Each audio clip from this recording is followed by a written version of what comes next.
Man, growing up in a broken household is one of the most like depressing things on this planet. Like, if I'm being honest with you, I grew up. My dad wasn't necessarily there. You get what I'm saying? He wasn't absent, but he wasn't present. You get what I'm saying? He wasn't staying with us. He was staying literally on the other side of the state. Like, couldn't really get to him.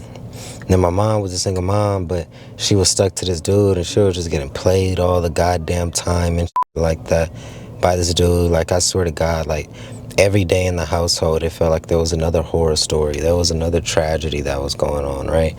And that really did fuck with my sense of perception. That really did fuck with my mental in a way, because it's like, damn, like, is this normal? You know? And I started to actually think that that shit was normal.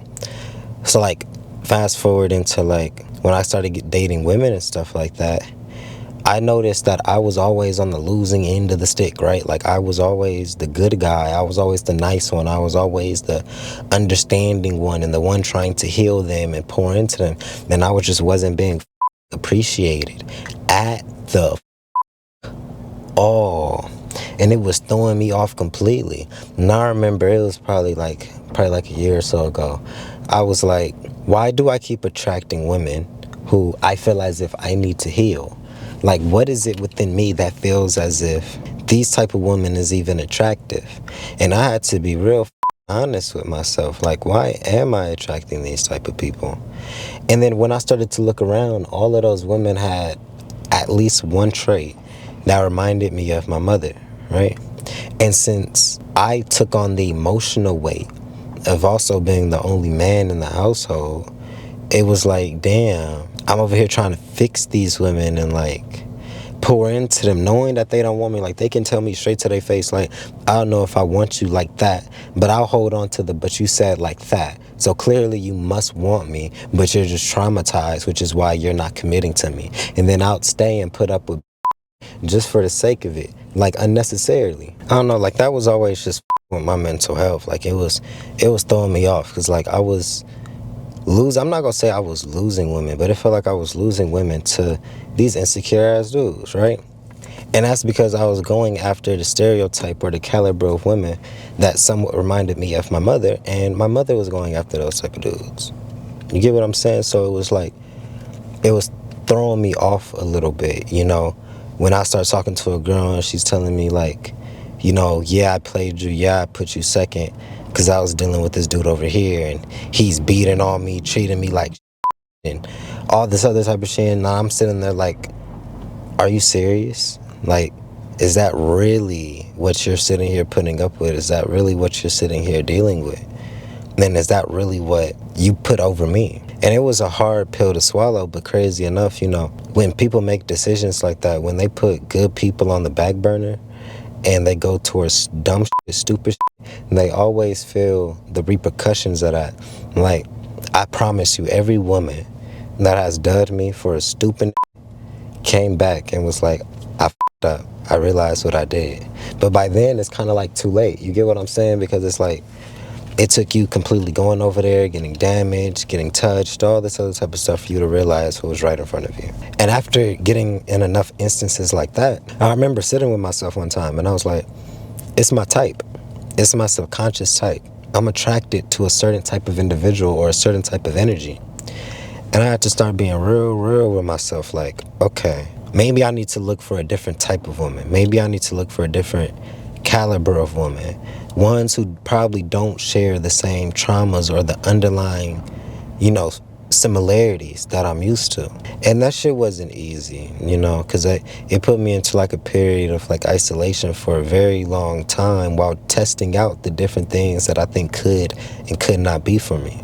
But then after patience, I ran into one. And, you know, it wasn't the same energy as it was before. But it took me literally releasing a whole lot of baggage from the past. Like, when I say I was stacked up with like old relationships, old flings, things that I didn't settle. Like, I want to say for the last like 2-3 years, it was me closing all of those chapters, you know, thinking like, oh, maybe I could go back to this. Like, oh, maybe they're the one. Oh, maybe, you know, I just didn't do this right. Let me double back. And I kind of went down the list almost of everybody who was on my spirit and ended it, you know, gave the closure, whatever the case may be. And it wasn't until all of that baggage was truly released, that I was able to get into another relationship. And you know, it's crazy. I've been telling myself I want a new girlfriend. I want a girlfriend. I want to feel union, and I want love, and I want to be with my counterpart for years. And I always felt like it wasn't capable. I always felt like it couldn't happen. It was the moment that I started releasing and forgiving the that happened in my past, and forgiving the women. Because once you start realizing, like, okay, everybody's up for a reason. Like, yeah, you made a stupid ass decision. Yeah, you hurt yourself and hurt me in the process, but that's only because you were hurt. You didn't know no better. What did you see growing up to where you thought that that was an option? You thought that that was attractive in the first place. Why wasn't your boundaries and your self-esteem high enough to realize that that wasn't good for you? You see, those, once I started looking at it from that perspective, I was like, okay, I get it. Like, these people are human too. And they was just making mistakes. But that doesn't mean that I'm about to accept you or forgive you or let you back into my life just because you made a mistake, because you still made the mistake. So, like, I forgive you, but I'm not forgetting what you did, you know? And I had to really instill that level of self-esteem. I believe the last one that it really took was having somebody tell me straight to my face on a dinner, I've been fucking another for a couple years now. And I'm like, ooh, oh my God. What did you just say? But I was like, okay. I kept it calm, you know. I didn't argue. I didn't complain.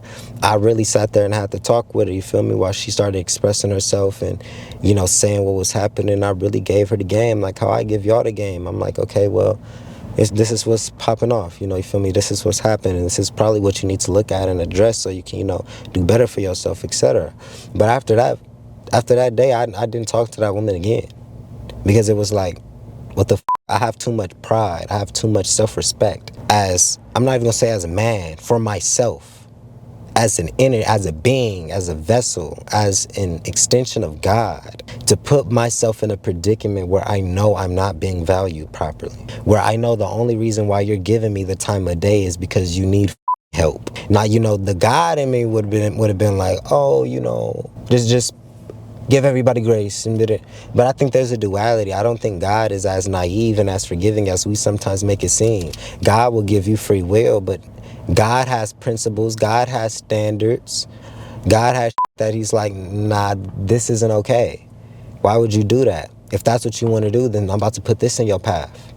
He has, that's what karma is. Especially if we're using the perspective of God made everything on this planet, that means God made karma too. Why would God make karma? Because he understands that people is going to do stupid shit, and when that stupid shit happens, stupid shit needs to get addressed. You understand me? So they really, this whole path of mine has just been me unpacking and addressing and relearning how to go about different things. Because when I was moving subconsciously or unconsciously, I was just attracting a whole lot of in my life, and it was getting very painful. It was the moment I was like, you know what else is there out there? What am I doing wrong? What can I change? That I stumbled into something better that was not a representation of the past. This one right now, it does not have any representation of the that I just went through, and that was intentful. You have to somewhat go out of your way to manifest different. What's that saying? I literally just saw it. An insane man does the same thing and hope that he's gonna and expect different results. I'm not an insane man. You're not an insane man. You're not an insane woman. Do something different and you may get a different result. But we be moving from our hurt inner childs, our self-limiting beliefs, the shit that happened to us and how we grew up and all this other type of shit. Then we block ourselves because we don't ever choose to actively do different. Like I be telling people, bro, there's 8 billion people on this planet. There ain't no way everybody the same. There's somebody for you, but you got to choose to go towards those people and stop dealing with the who aren't for you. Straight up. After enough tears, after enough, you know, like heartaches, after enough sleepless nights, you start realizing what the is and isn't a smart investment of energy, where you could and couldn't be putting your energy. After you done cried enough tears, you're like, okay, well, I don't have no more tears to cry for this. I don't have no more energy to give to this. Where's what else does life have to offer me? What else is out there? Because I can do a lot more than sit here and waste my time with. That's where I got to. I was like, man, let me open my eyes real quick. I'm in Los Angeles and you feel me? Like there's people everywhere. Let me open my frequency. Let me stop feeling so shitty and so down on myself. Let me free my energy. Let me open my eyes for one time and realize how much is actually out here. How many possibilities, how many opportunities it actually has. And let me let go of this. Because the time with I swear I wasted a whole majority of my life dealing with this solely because I didn't know 2 words. Let go. I didn't know. But now I do. And I'm giving the game to y'all. Please let go. Move on with your life and address the that got you stuck in. Because man, I went through the ringer having to learn hard ass lessons for no reason. I don't know if I posted this video. Imagine having an internet girlfriend that you've been trying to leak with for 2-3 years and she never does it, then blocks you. And you're emotionally invested. You thought that was your soulmate. Imagine being goofy and thinking somebody is your soulmate over the phone for years and you've never seen them. Yeah, I was out of my mind. I was out of my rockers. And I'm trying to get to y'all to at least to the point where you don't make the mistakes that I made. Because I'm telling you, I went through the ringer with love.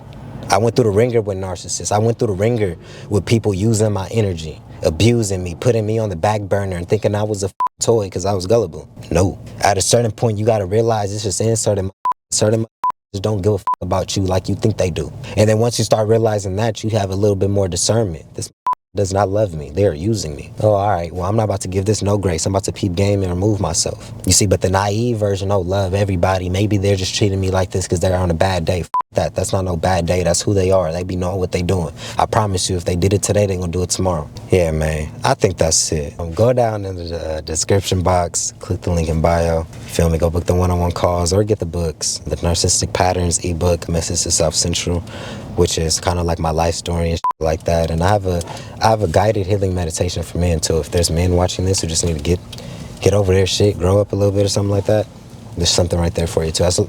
Yeah, it's just a lot of shit, you guys. So yeah, I love y'all. I love y'all. I love y'all. I'm gonna see you on the next video. Peace.